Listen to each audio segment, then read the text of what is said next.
So there are a number of reasons why I think the Dodge D150s, the first generation Rams, have great potential to be awesome budget builds. Let's get the Edge out of the way and let's break it down.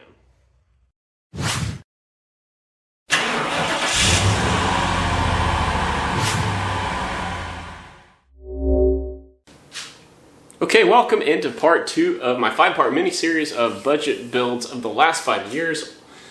We're looking at the data that I've extrapolated through. I've done plenty of these every year since about 2021.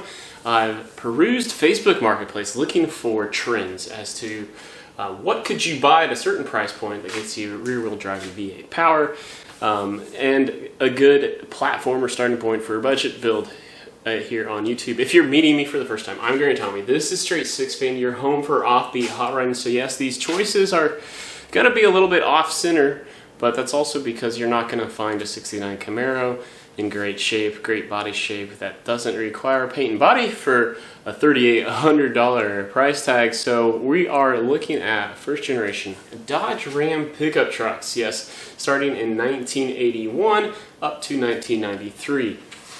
So let's go ahead and flash up, again, what I jokingly call the EA Sports scorecard, and let's see how this one tabulated.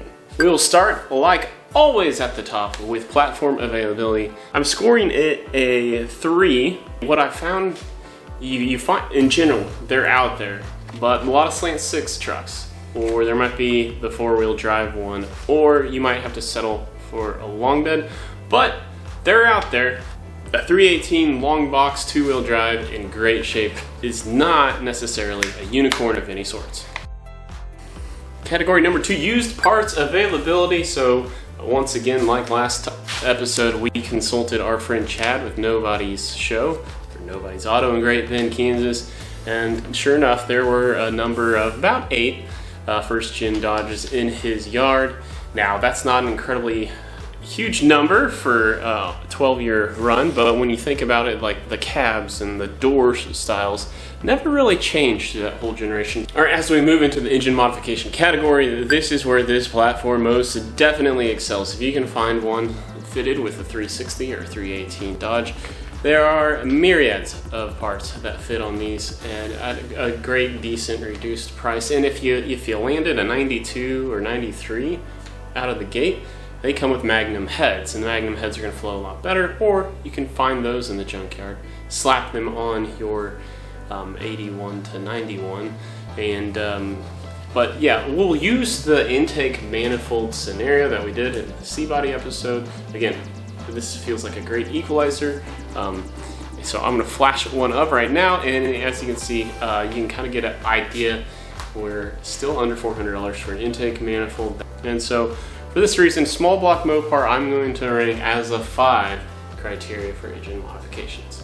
As we look at brake, suspension, steering, and the sorts here for the first generation Dodge Ram, I'm going to rate it higher than the C-Body, of course. We have a little more convention control arm setup for the suspension, but there's not a lot of aftermarket kits out there for like lowering of these trucks. However, just most of the tricks that work on all half-ton trucks, flip kit in the rear, that's usually about a $50 investment, and then you add shocks on top of that, so maybe it's $120 for a pair, so you're talking about $170 spent on the back half of your truck. In the front, the age-old technique for lowering the front are finding Dodge van control arms of the similar era. Basically what they have is the coil bucket is dropped further than the trucks. You could actually, if you really wanted to, cut these out with a plasma cutter like yourself, if you have welding skills, and do that yourself. But basically, like your Rock Autos, your O'Reillys, and places like that actually make reproduction Dodge van control arms. Probably looking at, we'll call that 420 and we'll call it 180, like $600, and you got yourself about a 3.5 lowering kit. So pretty economical. Now, the downside, of course, the 5 on 5.5 wheel pattern. I live that life with my Aeronose Ford F-150. Sometimes not the best wheel and tire wheel options there with that bolt pattern, but by and large, you could still, again, since they carried that through second and third generations, you could commonly people will get the third gen Ram 20s and put them on like first gen trucks. So there's tricks out there that you can have cool customization on a budget, and so I still think that this platform is pretty good all in all. I appreciate you checking in, stopping by for the second installment. Next week we will tackle the third best budget build heading into 2025. But hey, just thanks for sticking around, and to all my 6 fans out there, thanks for watching.